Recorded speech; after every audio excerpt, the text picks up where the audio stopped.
13 जुलाई को वसई में हुए भूस्खलन के बाद सुर्खियों में आया वाघरलपाड़ा के लोगों पर आसमानी आफत ही नहीं बल्कि उनके जीवन में जमीन से जुड़ी समस्या भी खत्म होने का नाम नहीं ले रही है। भूमाफियाओं व संबंधित विभाग के अधिकारियों के गुनाह की सजा यहां के रहवासियों को भुगतनी पड़ रही है। 15 साल पहले यहां भूमाफियाओं ने लोगों को सस्ते में घर देने का लालच देकर यहां विकास सिटी नाम से बस्ती बसाई, मगर इस बस्ती में आज भी विकास नाम की कोई चीज नहीं है। गटर, सड़क, रास्ते, शौचालय, अस्पताल, स्कूल, पानी, बिजली जैसी मूलभूत सुविधाएं आज भी लोगों को नसीब नहीं है। सबसे पहले तो मैं आपको बताना चाहता हूं कि जो 13 तारीख को जो घटना घटी थी उस टाइम पे, उसके बाद 14 से 18 तारीख तक का मेरा ऑलरेडी बाहरगांव का शेड्यूल था। इसके लिए मैं लिखित पत्र जो पुलिस कमिश्नर को, जो दूसरी अथॉरिटीज है, उसको मैं दे नहीं पाया हूं। मैं कल ही बाहरगांव से आया हूं, तो मेरे को जो मैसेज जो देना था कि ये जो दुर्घटना जब होती है तो क्या होता है, अक्सर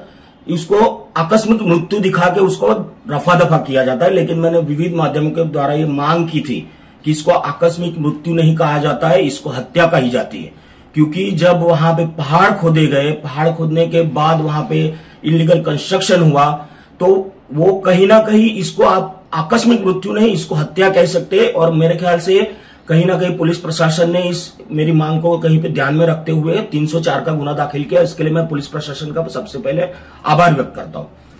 इसके अंदर मुझे ये भी पता चला कि वहां महापालिका ने जो गुना दाखिल किया, तो जो 2009 में मर चुके हो व्यक्ति के ऊपर गुना दाखिल कर दो, मतलब आप किसको बचाना चाहते हो। वहां ये एक प्रकार से ये महापालिका के जो अधिकारी है, ये कहीं ना कहीं, क्योंकि उनको पता है अगर जब हम किसी को प्रॉपर व्यक्ति को अगर फंसाना चाहेंगे तो पहले हम लोग फंसेंगे, इसलिए वो कहीं ना कहीं उल्टा सुल्टा किसी से गुना दाखिल करके वो महापालिका के अधिकारी खुद को बचाने के लिए कुछ ना कुछ गलत एफआईआर दाखिल करते हैं। इसलिए मैं आज लिखित स्वरूप से ये दाते साहब से डिमांड करूंगा, और दाते साहब ने एक अच्छा निर्णय लिया है कि ये जो इसकी जांच है क्राइम डिपार्टमेंट को दिया, और क्राइम डिपार्टमेंट सही एंगल से काम कर रहा है। अभी ये जो पर्टिकुलर इस मामले को समझो कि आपने बताया कि भाई ना तो फॉरेस्ट की जगह है ना सरकारी जगह है, ये जगह माल की जगह है, लेकिन वहां पे करीबन 10,000 इमारत बनी है। और इमारत एक दिन में नहीं बनी है, 10 से 12 साल से 10-15 साल से इमारत बन रही है। आज भी वहां कहीं जेसीबी खड़े है, तो जेसीबी खड़े वो क्या मतलब ये घर तोड़ने के लिए है कि वापिस उसको डूंगर तोड़ने के लिए, इसकी किसी ने जांच की है क्या।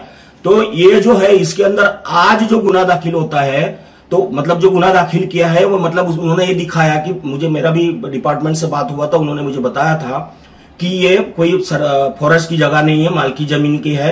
ठीक है, तो मालकी जमीनी में भी अगर कुछ इलीगल कंस्ट्रक्शन हुआ है तो उस वक्त महापालिका कहां सोई थी, तो उन्होंने तुरंत उस टाइम पे उसको डिमोलिश करना चाहिए था।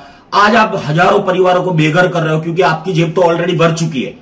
तो मतलब ये परिवार के बारे में, जब आप बारिश के टाइम पे छोटे बच्चे किसी के घर में रहेंगे, आप उसको डिमोलिश करके अगर घर के बाहर निकाल के डिमोलिश कर रहे हो, तो उसका कहीं ट्रांजिट कैंप की व्यवस्था की है क्या आपने। मतलब वहां एक हादसा होता है तो खुद को बचाने के लिए आप हजारों लोगों को बेघर कर रहे हो क्या। 13 जुलाई की सुबह भारी बारिश के दौरान एक घर पर चट्टान गिरने से पिता व बेटी की मलबे में दबकर मौत हो गई थी। मनपा की शिकायत पर पुलिस ने एक मृतक महिला सहित 5 लोगों पर मामला दर्ज किया था। इस मामले में पुलिस ने एक आरोपी को गिरफ्तार किया है, मगर यहाँ के पहाड़ों, जंगलों, पेड़ पौधों, नदी नालों का विनाश करने वाला आखिर कौन है। बीजेपी नेता मनोज बारोट ने आरोप लगाया कि इसकी उच्च स्तरीय जाँच होनी चाहिए।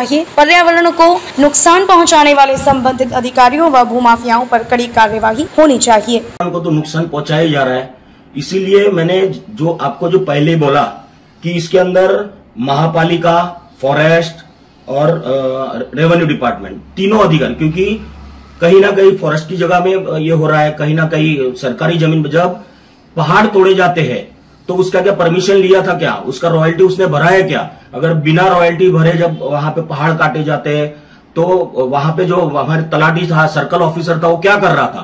तो ये सबसे बड़ा जो है ना, अगर कोई गुनहगार है ना, अगर ये सब पूरी जो वसई विरार की बर्बादी के पीछे का अगर कोई सबसे बड़ा अगर कोई गुनहगार है, यहाँ के हमारे तलाटी, सर्कल ऑफिसर है, या हमारे महापालिका के जितने ठेका पे जो इंजीनियर है और जो सहायुक्त है, ये सब सबसे बड़े गुनहगार। अगर ऐसी जब घटना घटती है और ऐसी जब मृत्यु होती है, उसके सबसे बड़े जिम्मेदार ये लोग हैं। इसीलिए मेरी क्राइम ब्रांच के अधिकारियों से मेरी विनती है कि इन सब अधिकारियों की जांच होनी चाहिए, और ये रॉयल्टी वगैरह भरा है कि नहीं, सब जांच होनी चाहिए। अगर नहीं भरा है तो पहले गुना इनके ऊपर दाखिल करो। बीजेपी नेता बारोट ने आरोप लगाया कि जब 15 साल यहां पहाड़ व जंगलों को नष्ट करके बस्ती बसाई जा रही थी, तब क्या प्रशासन सो रहा था? गरीबों के घर खरीदने के बाद उन्हें बेघर किया जा रहा है। इसमें दोषी अधिकारी व बिल्डरों पर मकोका के तहत कार्यवाही होनी चाहिए। देखिए, 2 दिन पहले हमारी महापालिका ने एक सर्कुलर निकाला है कि जहाँ रास्ते का नहीं है, गड्ढे है, वहां पे आप हमें एक व्हाट्सएप पे मैसेज डाल दीजिए।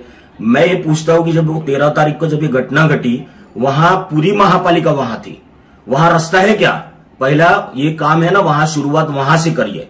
और मैं यहाँ के जो नागरिक ऐसे जो सस्ते दाम में जो घर लेने को जाते हैं, उनसे भी मैं आपके माध्यम से विनती करता हूँ कि सिर्फ सस्ता घर मत देखिए। जब घर लेने को जाते हो, आपकी सुरक्षा देखिए, वहां का इंफ्रास्ट्रक्चर देखिए, वहां गटर की सुविधा है, वहां पानी की सुविधा है कि नहीं है जाके, क्योंकि आपने ये जो होते हैं माफिया लोग है ना, वो आपकी जान से खेल रहे हैं। तो आप अपनी जान की परवाह करके, आपकी और आपके परिवार की परवाह करके आगे की जगह वगैरह खरीदी करें।